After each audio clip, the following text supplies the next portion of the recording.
Hi Larry. Hi Roy. I think I've actually got it the camera working now. Um, I guess one of the micro um, things was not formatted because it wasn't recording. I tried 3 times. So anyway, what I've done now is I've unloaded a whole pile of about 60 videos that I had on other micros. Don't know what you call them. And I've backed them up on a backup so that I've made the micro little cards free to take some more videos.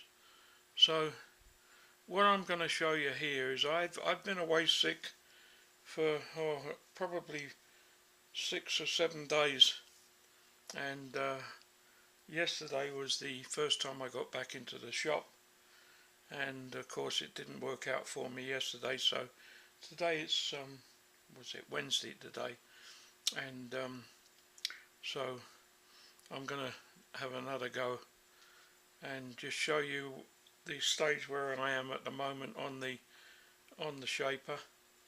And so what I've done is I've got a ground parallel here. I've used that because of having the indicator hanging way down here, so you're able to see it a little bit better, I think. And this is ground. This is one of 2 parallels that I have that were a scrap that were scrapped on a die job that I did when I was in Winnipeg, and so I decided to use them instead as parallels. So they're pretty accurate. I ground them myself, so I'm pretty sure of that. So I've got a dial indicator set up here on top of the parallel here, and I'm going to move the RAM backwards and forwards, and if you can keep an eye on the needle, it'll give you an idea of how good it is. I was quite surprised myself, to be quite honest, because yesterday was the first time I tried this, so I had no clue really. And bearing in mind that this cross slide here, this whole carriage here, is separate to the base frame that's on here. They're 2 different parts, and I've got them doweled in the center there, and I've got lead in between the radius in the base unit, the base frame at each end, which is a curve, and it follows the curve of the carriage itself. And so I've got I think it's about 60 thou sheet lead in between, and then I've got them tightened down with 2 bolts at each end, and it's pretty solid. I've got this thing here. This goes back to England when I was working on dies, and it's just a bar that I'm cut out. As you can see, it's just roughly cut out and bent a little bit, you know. So, but there's no I'm putting force in between, and there's no movement whatsoever.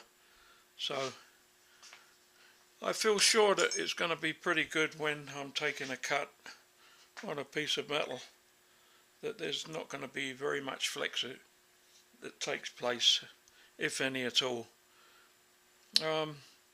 I'm in a tight spot here. I can't get round the tripod, so I'm going to reach over, and I've got a tight spot right at the very back end of here of the ram on the dovetails, and as you'll see when I reach there, that's about 6 inches from there to there is about 6 inches, and as you can see right at the very end there's a half thou deviation between 0 and just there, and you can see that it moves back there and then it gets good right the way to the end. So if you can see that, so that's what I have. So I think that that's going to work out very well. I haven't checked it across here this way.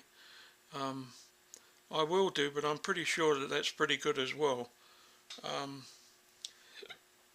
Excuse me. So there you are, there's the proof in the pudding, and it just there right at the end of the stroke, that of the forward stroke, I get a little half thou deviation, and I get a little bit of, look, there's a little bit of play there. And bearing in mind that these dovetails, they haven't been scraped, the corresponding male bar here hasn't been scraped, and so there's a little bit of adjustment that can be taken up there to maybe stop that half a thou lift, but all in all I don't think I'm going to bother about it. I probably won't even do any scraping, just see what the results are when I'm finally finished, and then if anything has to be done, then maybe that's when I can try to do it. So there you go. There you go. Now I'll take this up.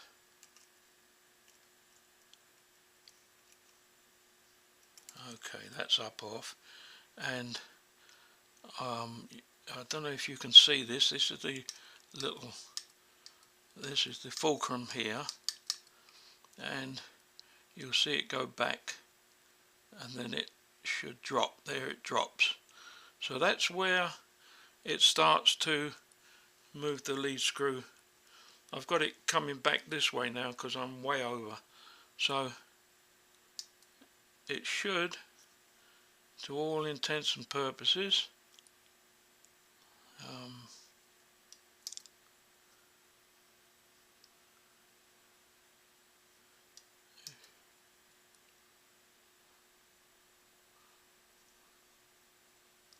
oh, there, you see the keyway? Can you see the keyway moving?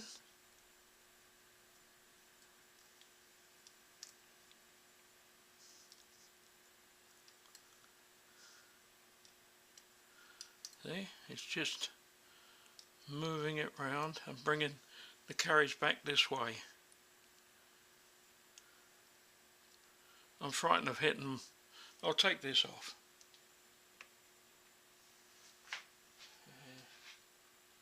Put that there. Okay, now we can go back. And there's the lead screw going round. Yeah, now something, I think it's because there's a bit of slack in the lead screw. I've got some spacers that I have to put in at each end to keep it in sync. Now it looks like, I never experienced that before.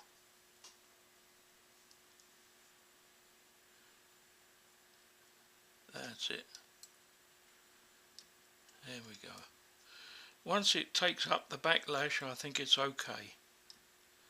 If you keep your eye on the lead screw, you should see it come round. There it is. See the slot? There you go.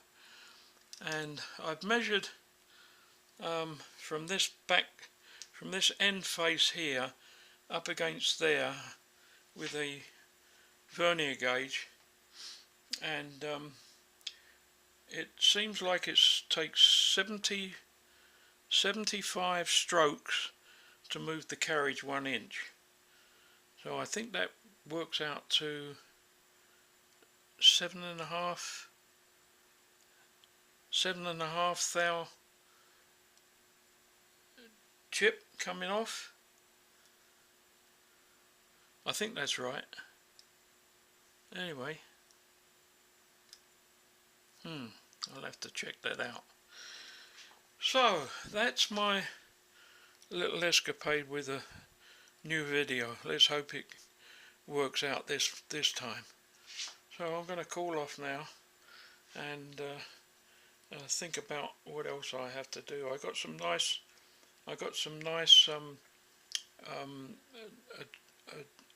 photos from Mike in England, the guy with a shaper, one of these shapers, and he sent me some dimensions of the linkage from the carriage across to the hand feed bar, and so I've got those dimensions of the centers, and I think the next thing, well, not the next thing, but another thing that I need to do is I think I'm gonna make a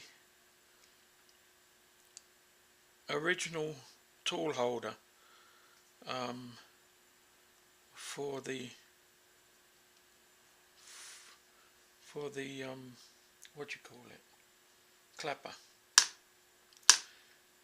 So that's another job that needs to be done.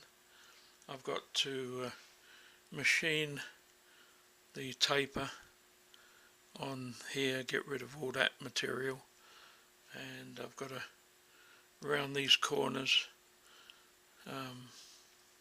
but all in all it's kind of coming along in good fashion. So it's one revolution is 25 thou, so it's good.